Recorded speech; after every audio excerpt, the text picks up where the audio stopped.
But let's just start off with the Green Bay Packers here, buddy. Okay.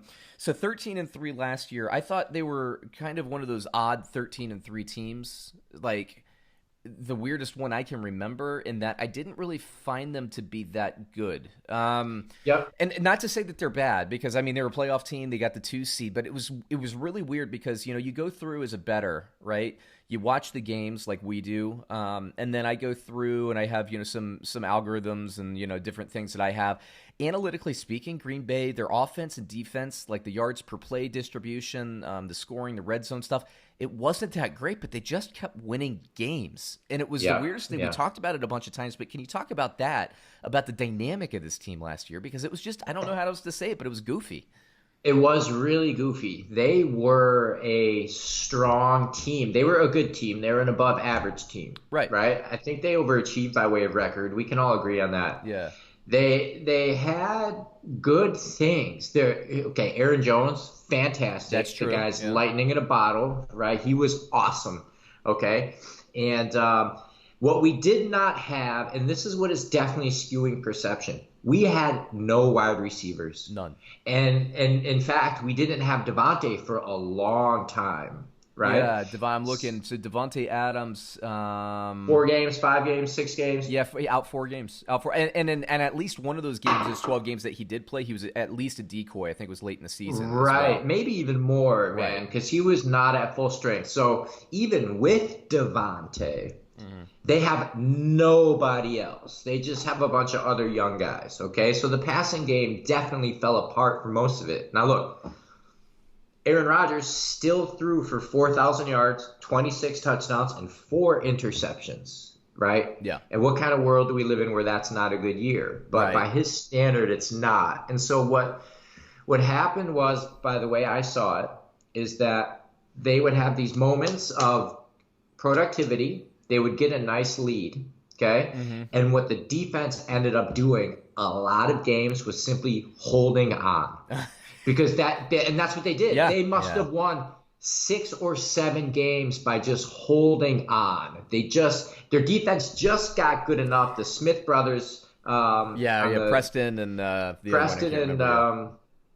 what is his? Yeah, the other guy's name there. They were phenomenal. Zadarius.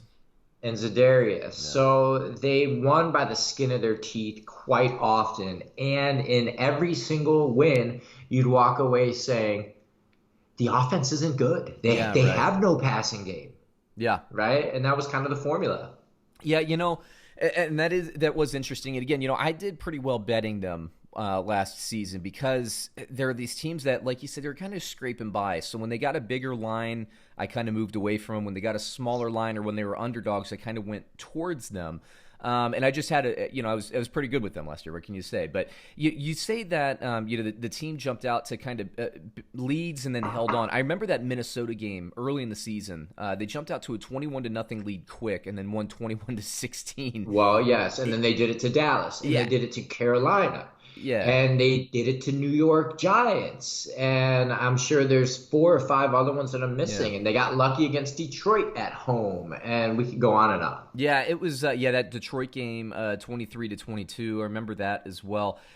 Yeah, and you look at Aaron Rodgers' numbers. So they say, and people are talking about, it's not as reported now, now that we're kind of nearing into 2020 as it was towards the end of last season and right after they lost to the 49ers. It was at its height. But Aaron Rodgers' decline, right? His decline, I guess, he's a 4,000-yard passer, 62% passer, 26 touchdowns and 4 interceptions. He still doesn't turn the ball over. But I think still highly efficient. Highly efficient. I think where the difference is, and we've talked about this before as well, is that Aaron Rodgers, 26 touchdowns to 4 interceptions. Aaron Jones had, what did he have? 16 touchdowns rushing. That's going to eat into the passing touchdowns of Aaron Rodgers. Right. I think what worried me, and maybe this is exactly kind of the root of what we were talking about, is you describe a lead and then the defense holds on, right? There are 2 things there. The defense, they got to the quarterback, and I like Pettin as a defensive coordinator. Don't get me wrong. They got to the quarterback a lot. I really like him. But they're not like the 49ers where they are like, holy crap, this defensive line's on a whole other level, right? They had some, they're not. They were better. They were above average Yeah. because of their pressure was pretty good, but they were not. Yeah. They weren't the Niners for sure. Yeah, right. And absolutely not. And I look again at this team, and they get these leads, but they don't score a ton of points. And it reminds me of the old Marty Schottenheimer way of playing football: is run, run, run, get the lead, and then play conservative in the second half. And that concerns me a bit. And we were talking last week about the AFC North, and we were talking about the Baltimore Ravens being a play from ahead team. The Green Bay Packers, you can make that same argument. And I would say the Ravens actually have the more explosive offense, even though they are a run-first team. Well, I think, your argument is proven correct because the 2 times that they got, into a drought or a deficit early on, both Niner games, that was it. Yeah. That was it. They were done. Like 15 minutes, 20 minutes into that game, a quarter and a half, they were done both times. So I don't disagree. Yeah, and the playoff, the first game didn't surprise me at all, to be honest with you. When they played on, what was it, Monday Night Football? You were here you were in Chicago. That was Sunday night. That game, Sunday Night Football. And right after that game, you said, "Well, now I can never watch the Green Bay Packers on Sunday Night Football at your house because the football gods will punish me for it." It was actually the Niners because the last 2 games we watched at your house were against the 49ers. Yeah, right. And they got their ass kicked both times. You can't watch the Green Bay Packers play 49ers. Can't do it. You can't do it. It's bad juju. Bad juju. Yeah, it is. So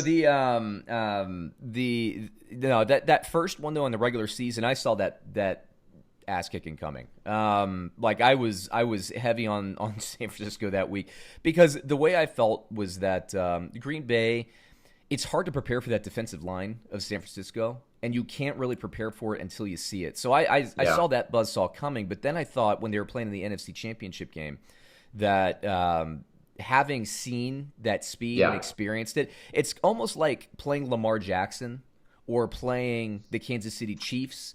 You have to see it. You can see it on film, but it's different when you see it, like the track meet stuff, right? How fast at defensive line, how fast Lamar Jackson is, how fast Tyreek Hill and the whole Kansas City Chiefs offense is. You have to experience it. So I felt the NFC Championship game, I still was on San Francisco to cover because I thought San Francisco would distance it late in the game, but I did not think that Green Bay would lay so much of an egg. I mean, they had no answer for the run game. And it's like, come on, guys, you saw this. I know. You saw this earlier in the year.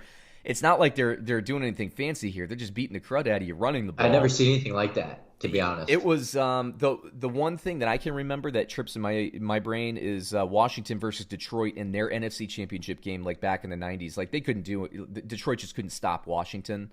But that was, it was just. It's rare to see that big of a butt kicking in the trenches. I know. How could that be? Right? Yeah. How could there be such a disparity? What happens there? Yeah, and then what you touched on earlier about Aaron Rodgers and everybody talking about decline, and again, it's less now, but right after this game, everybody's talking, especially Colin Cowherd, which we I think rightfully criticize. Aaron Rodgers, he can't throw to another receiver. All he does is just look at where Davante Adams is and chuck the ball to him. Well, yeah, because they have no receivers, right? They have nobody that can get any kind of separation. And my big concern for them is I look at their additions and losses this offseason, Brad. They didn't really lose a lot. Well, I guess they lost Balaga. Jimmy Graham, nobody's going to be crying, least of all you. Geronimo Allison, nobody's going to be crying over that. Blake Martinez, he's a nice player, but he's an inside linebacker. You can replace that. But who? I liked him. Yeah, nice player, but is he the one that's, the keys to the franchise and your defensive side? No, not by any means. He was strong. He was good. He can be replaced probably for cheaper. Yeah, right. And then I look at the additions, and they got another basically a tackle and Devin Funchess. Not a ton. And then the draft, which we've talked about on the show before, I did not care for their draft so much. They do have the quarterback of the future, which I've come around completely on. I'm cool with it now. But what bothers me is they didn't really add any speed element to their receiving core in the offseason. And you just said it. We talked about it. They're kind of a play from a head team. That gives me some pause. I still think they're like a playoff caliber team. Don't get me wrong. But we saw last year that they are in a championship window still. Yeah. Why didn't they kind of try to really open that up? I don't know, man. I don't know. I don't think Devin Funchess is the answer. No, right? I mean he gives you a nice. He's tall guy, gives you a nice other guy in the red zone, but you're you're looking at kind of like the New England Patriots last year. You're looking at, these teams that have receivers that can't separate. Yeah. How many years pro is Funchess? Oh, he was in Carolina. I want to say at least 5. My guess would Okay, be 5 good. to 7. All right. So he's a veteran then. So yeah. I think that's important because it was Davante and a bunch of what felt like first-year guys. Yeah. And not even first-year guys, but first-year guys that were meant to be practice squad guys that just because of circumstance found themselves in these games. Right. Right? So at least he's an NFL player. Mm-hmm. Right? So, hey, that's definitely an improvement. Yeah, so true. if you have Davante and you have Funchess, and then who's the young guy that played really well? Lazard. Yeah. Right? I actually like Lazard. Yeah, I like Lazard too. I like Lazard as a 3 or 4. I think he's a fantastic 3 or 4. Yeah. Right? So one thing that also concerns me about this offense is work in the middle of the field. No slot guy, no like shifty slot guy like a Julian Edelman or even a poor man's like Jamison Crowder, a poor man's Julian Edelman. And they didn't. You can find those guys in the draft, and they didn't. Well, we had Randall Cobb. We had that guy, and it worked out really well. Yeah. Yeah, exactly. And you can find those guys in the draft. And I'm sure there's some guys out there that would be willing to do that. You'd have to think. I mean, is the free agent market so bare these days? What's happening? Is that that's the thing is I feel like and with the receivers, that was another odd thing is this receiving group was apparently the deepest like of any receiving class ever. And if you're not going to take a guy at the top of the draft, look, I don't love it. I mean, they ended up the only skill player they got kind of at the top. I apologize. They did also add a tight end there. A.J. Dillon, maybe they want to split that guy out a little bit, but I really, my understanding from draft analysis and everything is he's more of insurance when Aaron Jones wants an extension. They have another guy in there. But they didn't draft a single receiver in this class. That's like 1,000 receivers got drafted. You can't find one guy that might be able to run in the slot. And now I'm sure they're going to have like undrafted guys. There's going to be some guys in camp that we haven't heard. Maybe some practice squad guys from last year that can ascend. But man, my stance on the draft. Yeah, I may be the only person in the entire country that absolutely agrees with their draft strategy, and I haven't yet wavered on that. Because I'm sick of seeing young guys at receiver. Yeah. I don't think it's a position, especially when you're working with someone of Aaron Rodgers' caliber. The guy plays on a different level, not to stroke him, but he's very advanced and he's very smart. And I'm sure he needs everybody functioning on the same page, which can't be easy, right? Especially for a rookie. And I'm sick of seeing it. I'm sick of him dropping back, and it looks like he's looking at a place where they're supposed to be and they're not there.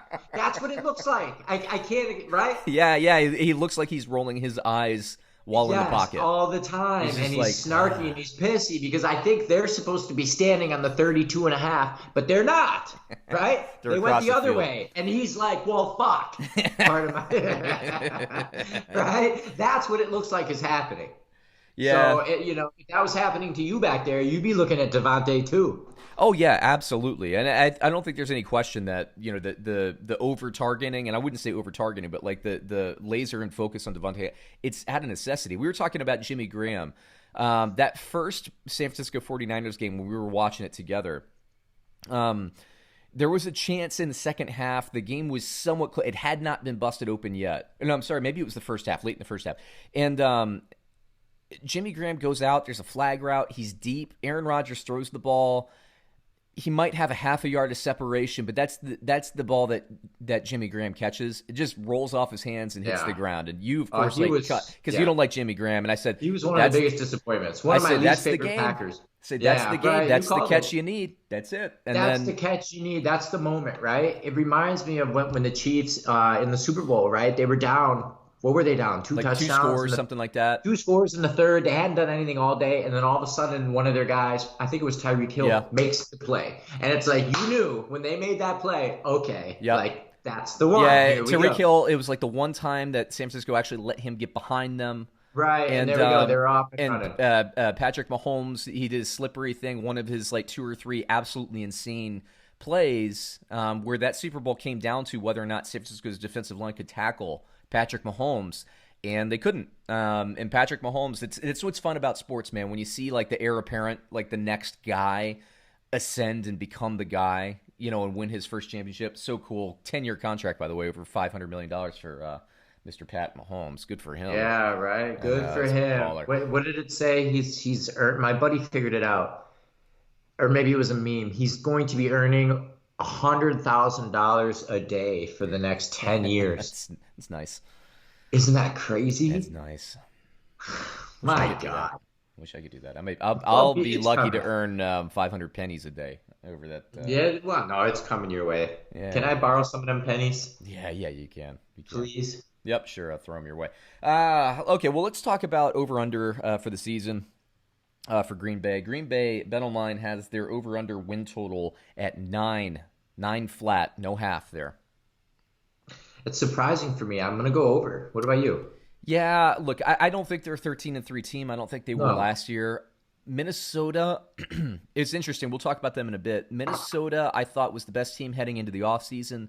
Then they lost a ton of pieces.